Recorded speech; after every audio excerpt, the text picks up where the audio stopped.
علیکم ناظرین، میں ہوں عائشہ شاہد اور آپ دیکھ رہے ہیں PSA ڈیجیٹل نیوز چینل۔ آئیے نظر ڈالتے ہیں آج کی بریکنگ۔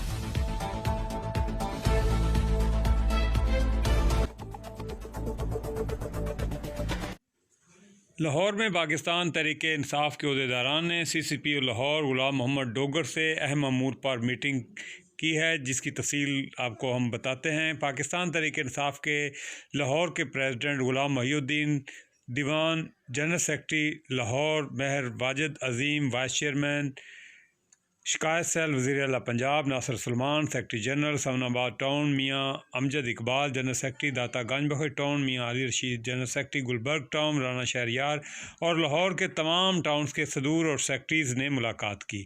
CCPO لاہور غلام محمد ڈوگر نے پاکستان تحریک انصاف کی قیادت کو اپنے بھرپور تعاون کا یقین دلایا۔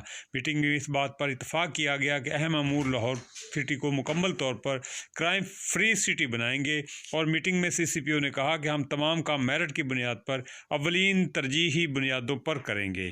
ہمارے بیورو چیف میاں محمد منشا شاہین کے مطابق CCPO لاہور نے آج لاہور کے PTI کے تمام صدور اور سیکرٹری جنرل کے ساتھ ملاقات کی ہے اور ان کو اپنے مکمل تعاون کا یقین دلایا ہے۔ میرٹ پر عمل درآمد کرتے ہوئے عوام کو ترجیحی بنیادوں پر انصاف فراہم